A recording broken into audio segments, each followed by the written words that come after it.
Welcome to the first episode of hopefully many historical recreations.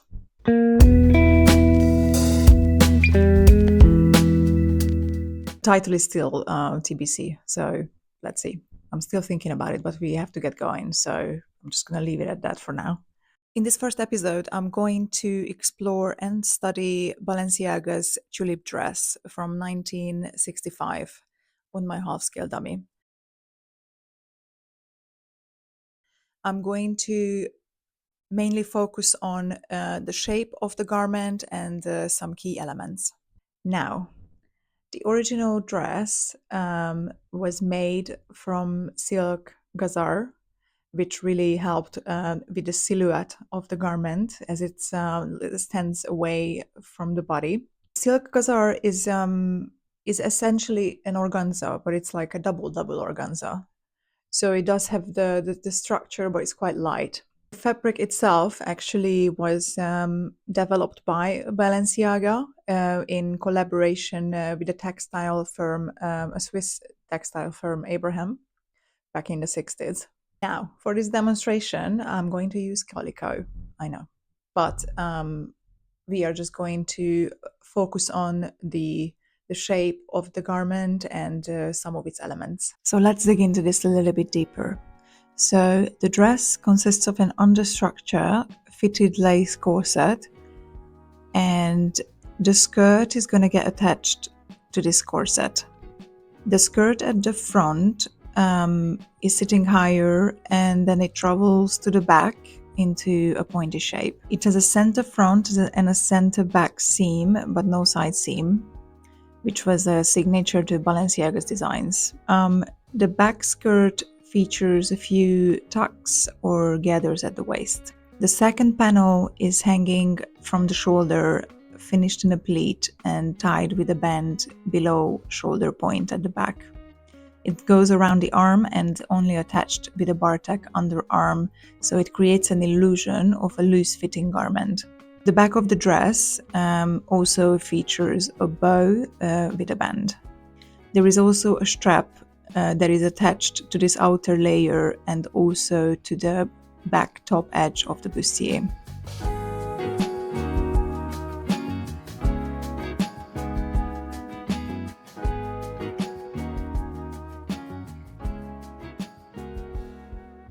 So first I started to map out the bustier.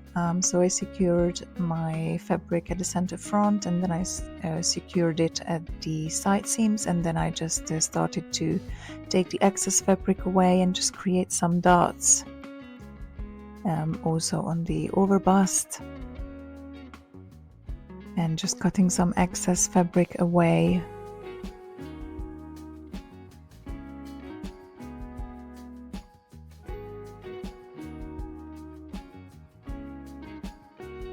After that, I started to mark my lines. Marking my seam lines is going to be, and the side seams, and also the neckline. So again, this is going to be the bustier part of the dress, so I have some underbust seams as well.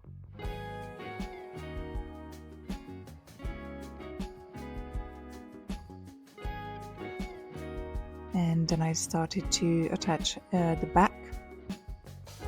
Again, the same way, just securing it at the sides and at the center back. I'm just cutting some excess fabric away, and then just taking the excess fabric and just create some seam lines at the back where the darts would be. And then just marking the side seams and the line of the back.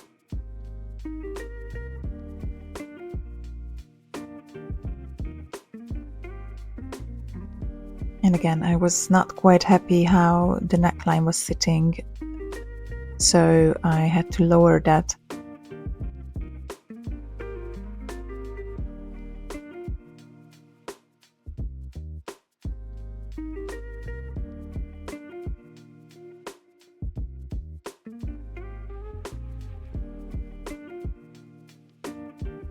And again, I'm just cutting more fabric away so I can start mapping out the skirt.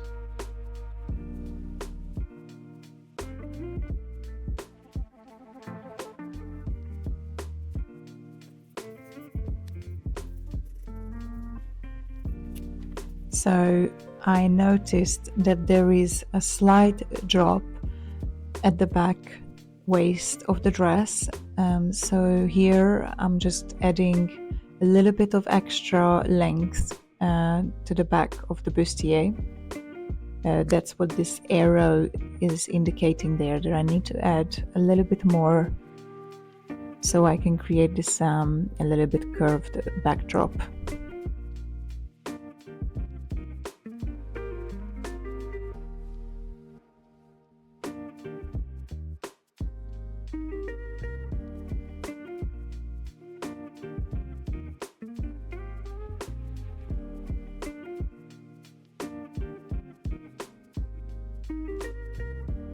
And I'm just marking the waistline with a little bit of it's a masking tape, really. I prefer that over draping tapes.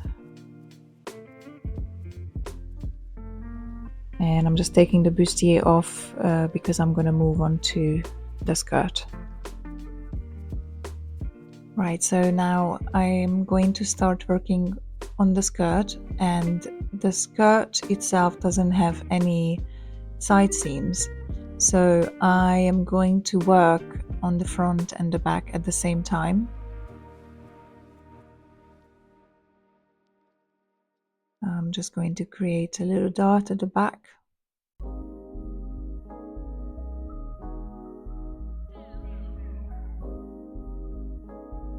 And a little dart on the side as well. And a dart at the front. I'm not sure if the original would have any darts at the back, but I still think it needs a little shaping. But to be honest, later I might get rid of it. I don't remember right now. Obviously, I'm recording this voice after now, but let's see. Let's see. Right, so I'm just marking the waist and the back and front lines, and just cutting some excess away again. And I'm already creating a little bit of pleating there, because there is a little bit of gathering of pleating at the back of the dress, if you noticed. So that's what I'm doing now.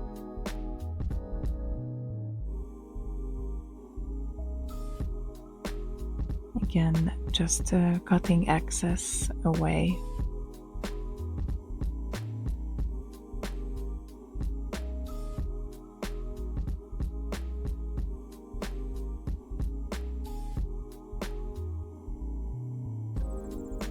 Right, and I'm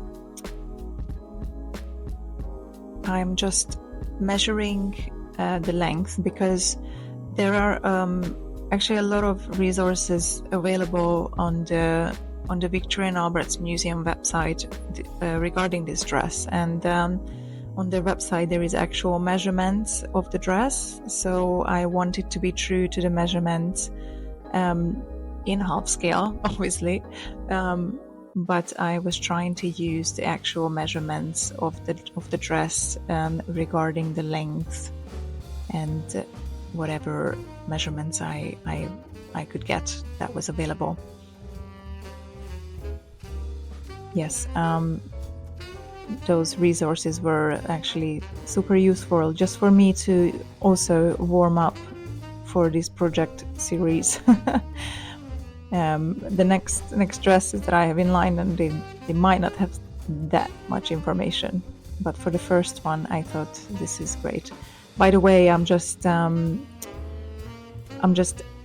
shaping the skirt now. So again, if you've seen my previous videos, you know I like to do a little collage, adding here and there, slashing, adding more fabric, and just in general shaping everything on the dummy. I am a very 3D person. So here I am already just marking the pleating.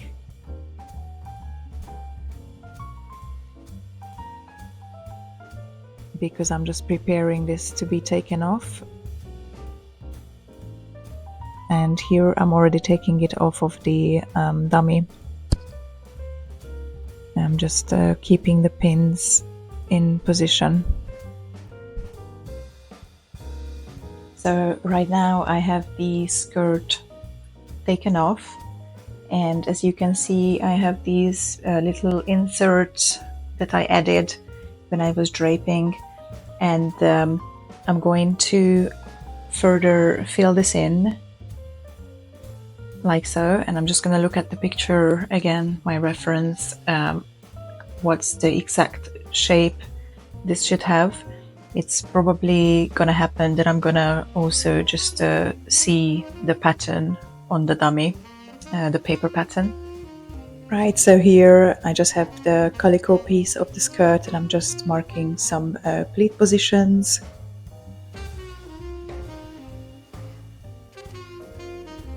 And just opening the darts so I can trace them onto the paper. So I have started to map out the top layer. So again, I secured everything at the center front and at the side, and then I started to shape the dart that is starting from the shoulder.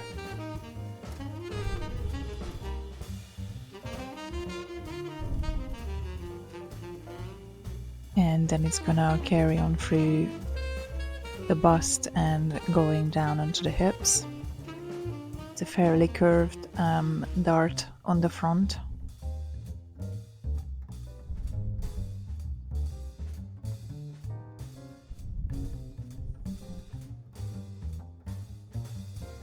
And then because this top layer also doesn't have any side seams, it's gonna carry on to the back, so I'm just drawing the armhole around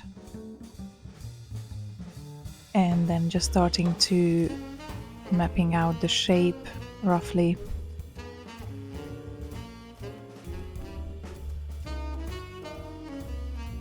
How it's going to carry on to the front, and I'm already cutting some excess away so I can actually see it better.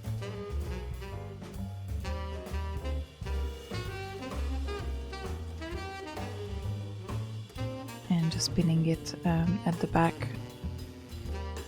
how it's going to fall, and I'm just slashing it through because it needed to open up a little bit, as you can see.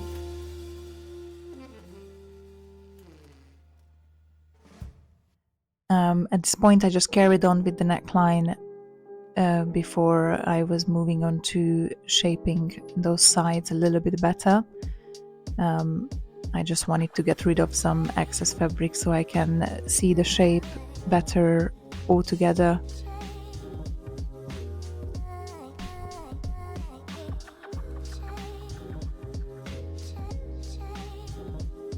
So this shoulder strap has this dart, and it actually carries on to the back, but at this moment I was just marking the actual shoulder line, and I'm going to adjust that later when I'm tracing the pattern. So here I just started to fill in those slash lines.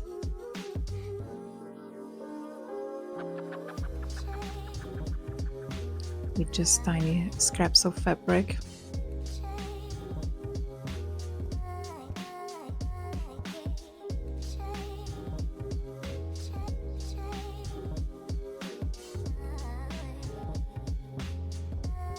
Again, just marking the shoulder seam, or shoulder line actually.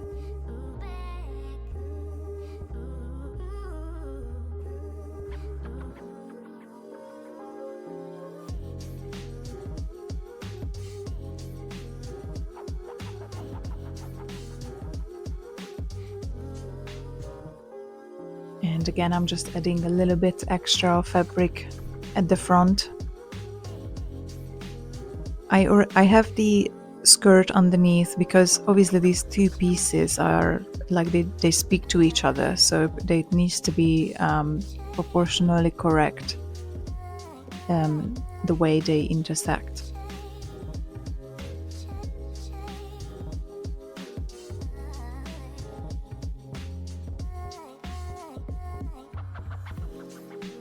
Again, just adding a bit of fabric because I needed a little bit more curve there.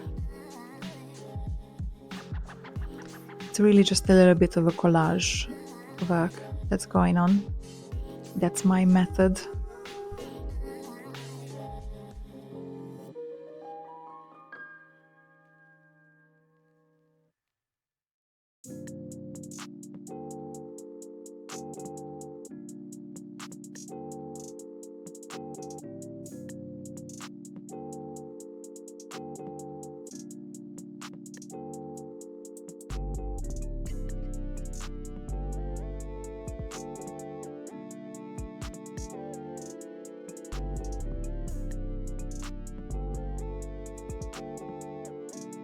Just wanted to pause for a moment and just say thank you for watching. And if you got this far in the video and you like my content, then don't forget to subscribe. Yes, hit that button. Alternatively, you can just like or share my video or comment. Also, this is obviously episode number 1 of a series, so there are going to be more episodes. And I need your help to pick the next gown or dress that I would like to study or explore. So option number 1 would be this Charles James gown. I am super excited about that skirt situation there. Option number 2 is this beautiful Dior gown. And option number 3 is another Balenciaga number. So let me know, guys, what's your pick, and obviously just put it in the comments. Also, if you're here and you're watching this channel because you're interested in draping or pattern making, then you might like this. I put together a little guide, a little PDF of how to drape a basic bodice block. It's completely free. The link is in the description. So just take it. Right, guys, I'll let you get back to it. Right, so next steps will be adjusting the skirt, because if you look at it at the center back, as we come down and as it hits the floor, which is my table now, but as it hits the floor, it swings to the side. So if I had the other side attached, it would likely be starting curling up there. So what I'm going to do is I'm going to slash exactly where there is this tension point is, slash it all the way up here and just opening it slightly. Also, I'm going to add just a tiny bit more of excess here so I can gather it up like it would be. And then also I still need to add a little bit of extra here, both sides on the shoulder, as I will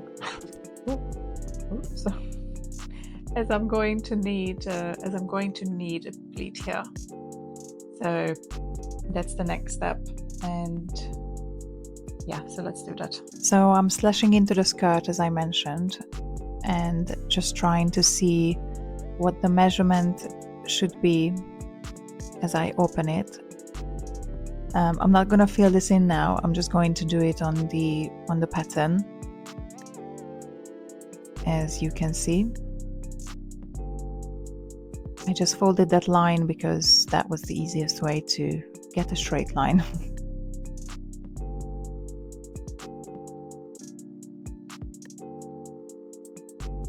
And just opening up as per measurement. And as you can see, I'm closing that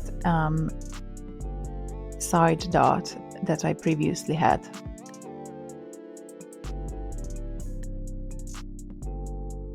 and also adding that little bit of extra at the back, as I mentioned.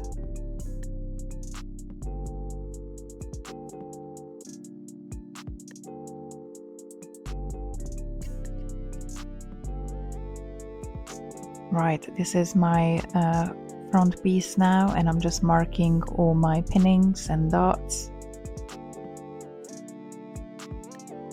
before I take the pins out.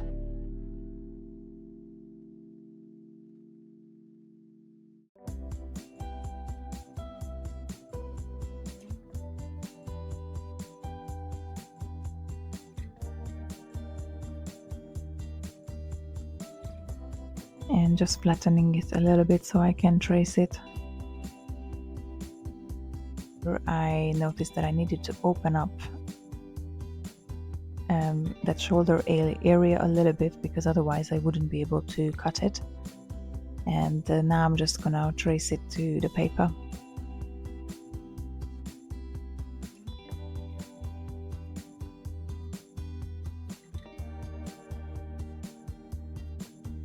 I do have a slight curve in the center front because it needed a little bit of shaping on the waist. I'm just adjusting my lines.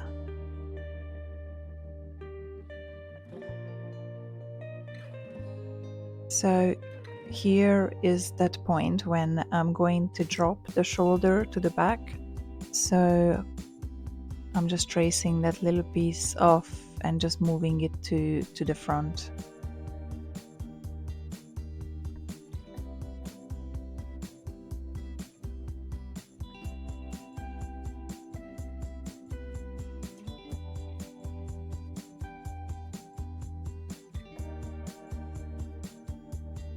And now I'm just going to add some seam allowances. The original dress is actually bagged out with self. For this particular exercise I use just a single layer calico, so there are not going to be any special finishes. We are really focusing on the shape of this garment.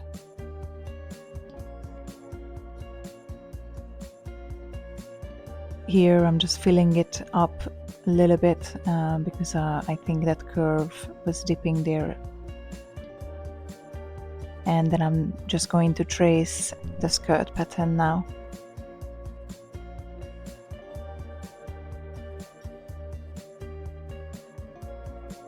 Just reshaping the hem.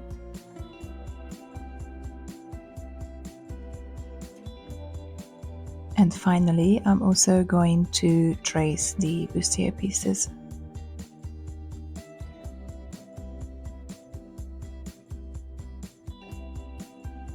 And finally, I'm ready to cut the pieces out and assemble it. I'm going to create the bow and the little knots later when I already have something on the dummy.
Right here I'm just having a quick check. This is the bustier part of the dress, and then this is the overlay.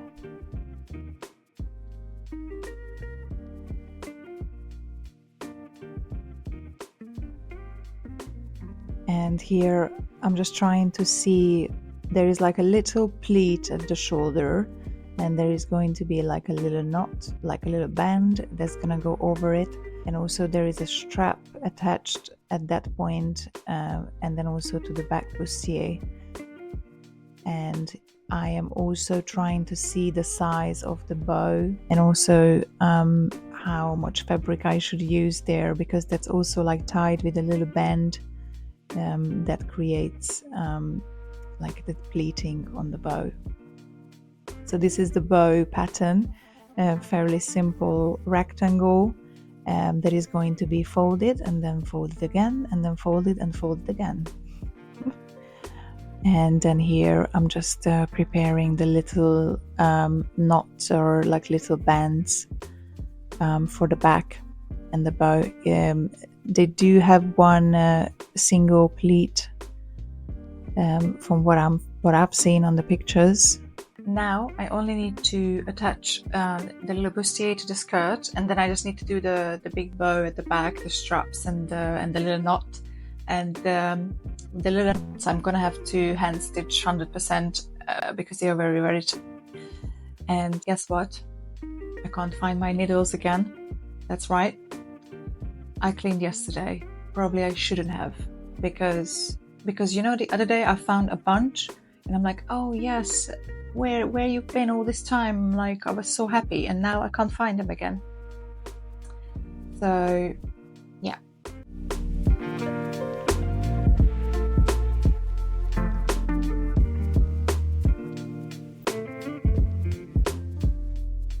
So here I'm just preparing the straps, just a little bit of hand stitching here.